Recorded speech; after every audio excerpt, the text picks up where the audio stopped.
ఆదికాండము 34వ అధ్యాయం మొదటి వచనం. లేయా యాకోబుల కూతురు దీనా. ఆమె ఒకనాడు ఆ దేశ స్త్రీలను చూచుటకు వెళ్ళెను. హివ్వీయుడును ఆ దేశ యువరాజు అయిన హామోరు కుమారుడగు షెకెము దీనాను చూచెను. అతడు ఆమెను చెరపట్టి మానభంగము చేసెను. కానీ అతడు యాకోబు కూతురు దీనాను మనసారా ప్రేమించెను. ఆమెకు ఓదార్పు మాటలు చెప్పెను. కావున షెకెము, ఆ పిల్లను నాకు పెండ్లి చేయుము అని తండ్రి హామోరును అడిగెను. యాకోబు తన కూతురు దీనాను షెకెము చేర్చినని వినెను. అప్పుడు అతని కొడుకులందరూ పొలంలో మందల దగ్గర ఉండిరి.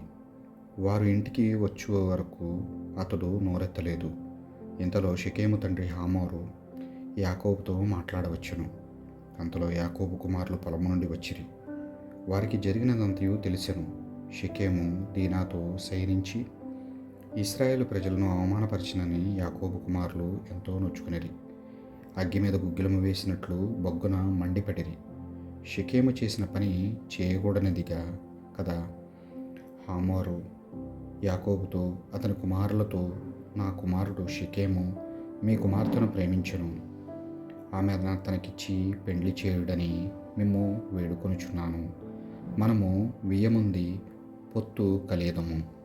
మీరు మీ కుమార్తెలను మా వారికిచ్చి పెండ్లి చేయుడు. అట్లే మేమును మా కుమార్తెలను మీ వారికిచ్చి పెండ్లి చేయుదము. ఈ దేశమున మీకు ఎదురులేదు. ఇక్కడ మాతో ఉండుడు.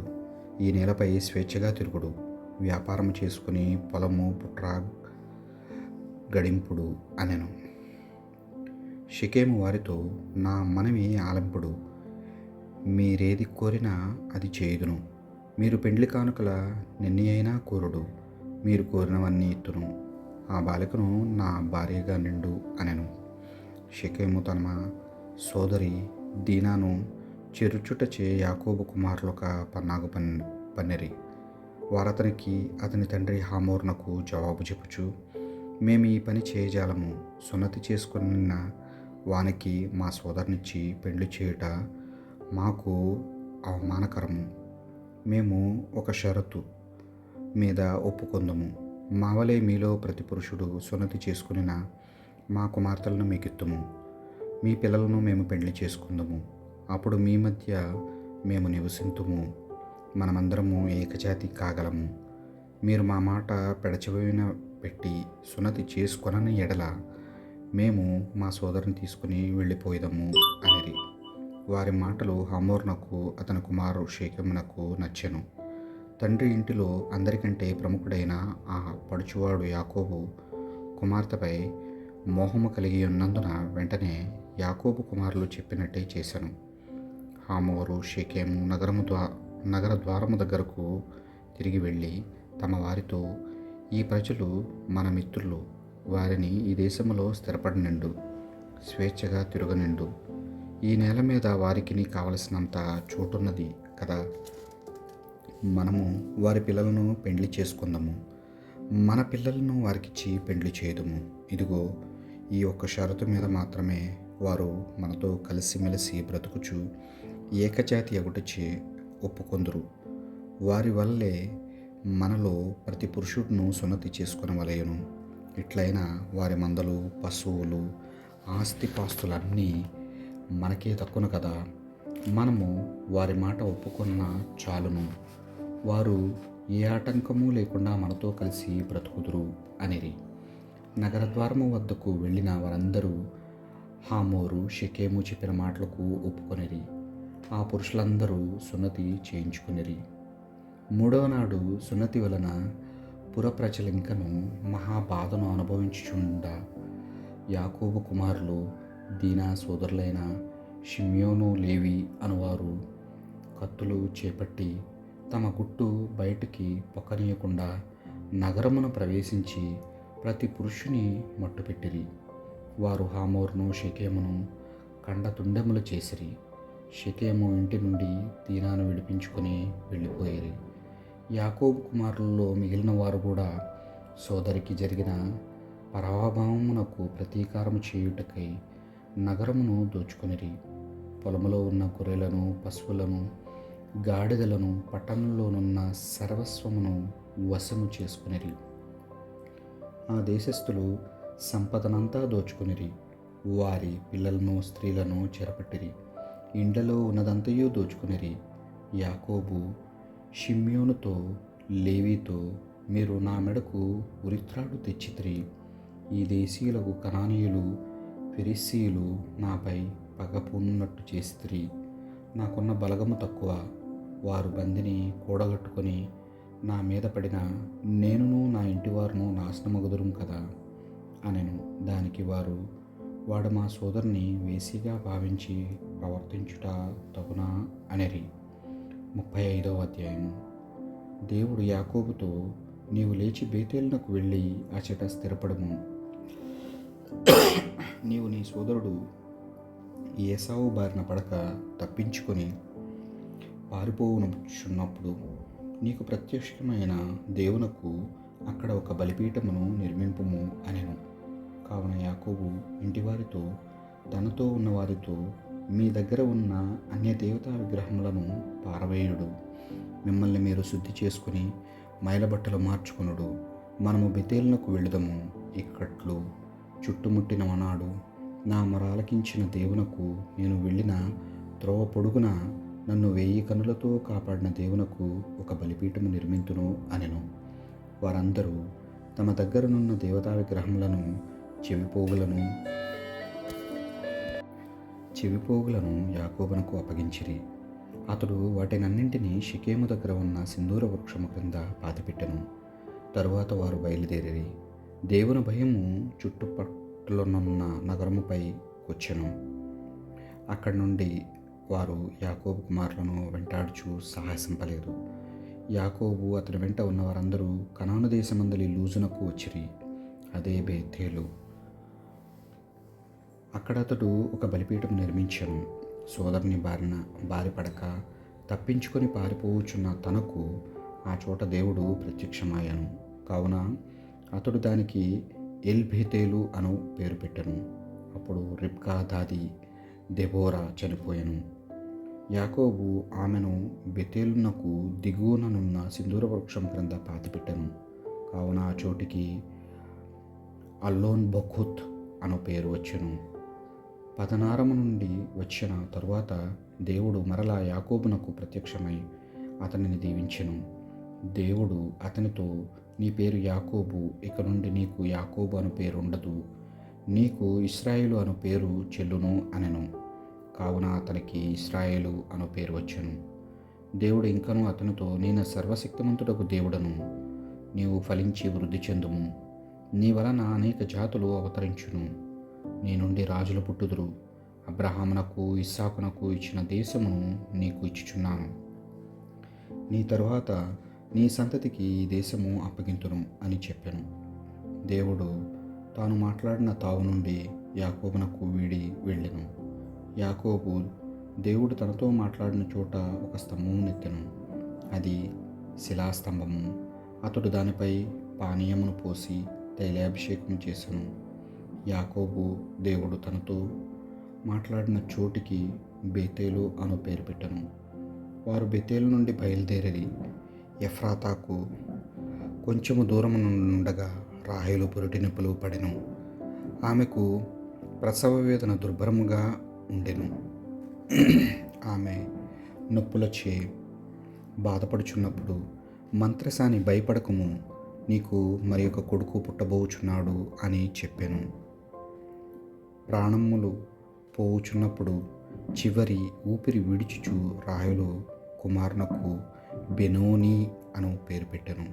కానీ తండ్రి అతనిని బెన్యామీను అను పేరును పిలిచెను.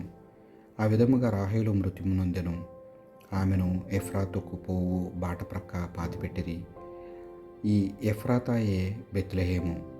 యాకోబు ఆమె సమాధి మీద స్తంభమునెత్తెను. ఈనాటికి దానిని రాహేలు స్తంభము అని పేరును పిలుచుచున్నారు.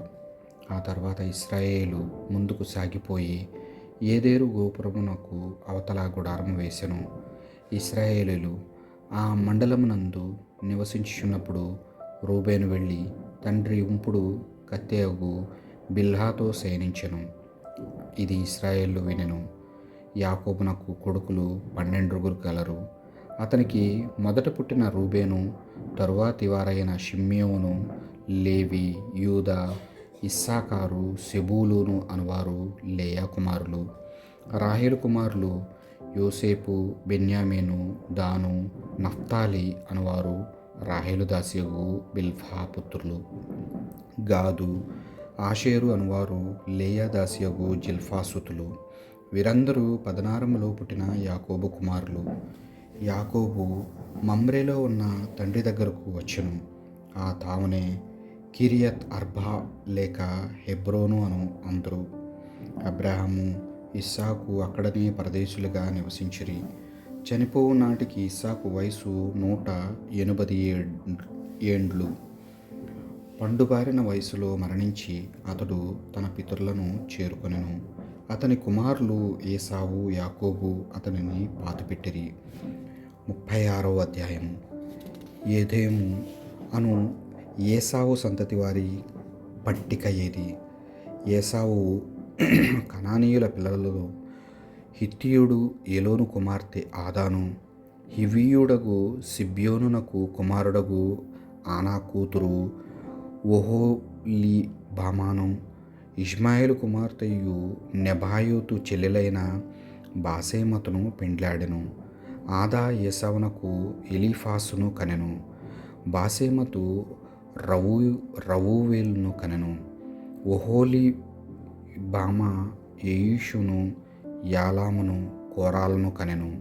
వీరందరూ కనాను దేశములో పుట్టిన ఏసావు కుమారులు. ఏసావు భార్యలను, కుమారులను, కుమార్తెలను, ఇంటిలోని వారందరినీ, కనాను దేశములో గడించిన చిరాస్తులను వెంట తీసుకొని సోదరుడు యాకోబు త్రోవకు అడ్డము రాకుండా వేరొక మండలమునకు వెళ్ళెను. ఇరువురికి విస్తారమైన సంపద ఉండుటచే వారు కలిసికట్టుగా బ్రతుకలేకపోయిరి. మందలెన్నో ఉండుటచే వారికి ఉన్న చోట చాలలేదు. కావున ఏసావు సెయ్యూరు పర్వత ప్రాంతంలో నివసించెను. అతడే ఏదోము. సెయ్యూరు కొండలలో నివసించిన ఏదోమీల తండ్రి ఏసావు సంతతి వారి పట్టిక ఇది. ఏసావు కుమారుల పేర్లు ఇవి. ఎలీఫాసు ఏసావు భార్య అయిన ఆదా కుమారుడు. రవూవేలు ఏసావు భార్యగు బాసేమతు పుత్రుడు. తేమాను, ఓమారు, సేఫో, గాతాము, కెనాసులు అనువారు ఎలీఫాసు కుమారులు. ఏసావు కుమారుడైన ఎలీఫాసునకు తిమ్నా ఉపపత్ని. ఆమె అతనికి అమాలేకును కనెను. ఏసావు భార్య అయిన ఆదా సంతతివారు వీరు: నహాతు, సేరా, షమ్మా, మిజ్జాలు రవూవేలు కుమారులు. వీరు ఏసావు భార్య అయిన బాసేమతు సంతతివారు. సిబ్యోను కుమారుడగు ఆనా యొక్క కూతురును మరియు ఏసావు భార్య అయిన ఒహోలీబామా కుమారులు వీరు. ఏసావునకు ఎయూషు, యాలాము, కోరాలను కనెను. వీరు ఏసావు సంతతి వారిలో నాయకులు. తేమాను, ఓమారు, సేఫో, కేనాసు, కోరా, గాతాము అమాలేకులు ఏసావు జ్యేష్ఠపుత్రుడు ఎలీఫాసు కుమారులు. ఏదోము దేశమందు ఎలీఫాసు సంతతి వారిలో వీరు నాయకులు. వీరు ఆదా సంతతి వారు. నహాతు, సేరా, షమ్మా, మిజ్జాలు ఏసావు కుమారుడగు రవూవేలు కుమారులు. ఏదోము దేశమందలి రవూవేలు సంతతి వారిలో వీరు నాయకులు. వీరు ఏసావు భార్య అయిన బాసేమతు సంతతి వారు. ఎయూషు, యాలాము, కోరా అనువారులు ఏసావు భార్య అయిన ఒహోలీబామా కుమారులు. వీరు ఏసావు భార్య అనా కుమార్తె అయిన ఒహోలీబామాకు పుట్టిన నాయకులు. వీరు ఏదోము అనబడు ఏసావు కుమారులు నాయకులు. లోతాను, శోబాలు, సిబ్యోను, ఆనా, దీసోను, ఏసేరు, దీషానులు ఆది నుండి ఆ దేశ వాసులైన హోరాయుల వాడైన సెయ్యూరు కుమారులు. ఏదోము దేశమందు హోరాయులకు నాయకులైన వీరు సెయ్యూరు కుమారులు. హోరా, హేమాయనులు లోతాను కుమారులు. లోతానుకు తిమ్నా అను సోదరి కలదు. ఆల్వాను, మనహాతు, ఎబేలు, షేఫా, ఓనామాలు, శోబాలు కుమారులు. అయ్యా, ఆనా అనువారు సిబ్యోను కుమారులు. తన తండ్రి అయిన సిబ్యోను గాడిదలను మేపుచున్నప్పుడు అడవిలో ఉష్ణధారలను కనుగొన్నవాడు ఆనాయే. దిస్సేను ఆనా కూతురు, ఒహోలిబామాలు ఆనా పిల్లలు. హెబ్దాను, ఎష్బాను, ఇత్రాను, కేరాన్లు దిస్సోను పిల్లలు. బిల్వాను, సావాను, ఆకాన్లు ఏసేరు పిల్లలు. ఊసు, ఆరానులు దీషా పిల్లలు. లోతాను, శోబాలు, సిబ్యోను, ఆనా, దీసోను, ఏసేరు, దీషాన్లు హోరాయిళ్ళ సంతతి వారికి చెందిన నాయకులు. సెయ్యూరు మండలంలో వారి వారి గణముల ప్రకారముగా హోరాయిల సంతతికి చెందిన నాయకులు వీరే. ఇశ్రాయేలు సమాజంలో రాచరిక వ్యవస్థ ఏర్పడక మునిపే ఏదోము దేశమున రాజులుగా పాలించిన వారు వీరు. బెయూరు కుమారుడు బేలా ఎదోములో రాజయ్యను. అతని రాజధాని పేరు దినాబా. బేలా చనిపోయిన తరువాత బొస్రా వాడైన సెరా కుమారుడగు యోబాబు రాజయ్యను. యోబాబు చనిపోయిన తర్వాత తెమానువాడు హుషాము రాజాయను.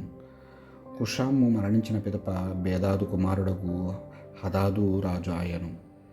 అతడు మొవాబీయుల దేశములో మిద్యాన్ను ఓడించి అతని నగరమును పేరు ఆవీతు.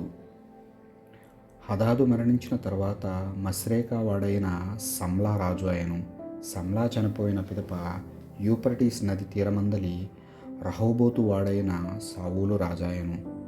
సావూలు చనిపోయిన తర్వాత అక్బోరు కుమారుడైన బాల్వానాను రాజాయను. బాల్వానాను మరణించిన తర్వాత హదాదు రాజాయను. అతని నగరము పేరు పావు. మెహేదాబేలు అతని భార్య. ఆమె మేసాహాబు కుమార్తె అయిన మత్రేదు కూతురు. వారి వారి వంశముల ప్రకారముగా వారి వారి ప్రదేశముల చొప్పున వారి వారి నామముల బట్టి ఏసావు సంతతికి చెందిన నాయకుల పేర్లివి: తిమ్నా, ఆల్వా, ఏతేతు, ఒహోలిబామా, ఏలా, పీనోను, కేనాసు, తేమాను, మిప్సారు, మాగ్దేలు, ఇరాము. వీరందరూ తాము వశము చేసుకొనగా భూభాగములలో గల తమ తమ నివాస స్థలముల ప్రకారముగా ఏదోమునకు నాయకులేరి. ఏసావు ఎదోమీయుల మూల పురుషుడు. దేవుడు వాక్యాన్ని దీవించునుగాక. పితా, పుత్ర, పవిత్రాత్మ నామమున ఆమేన్.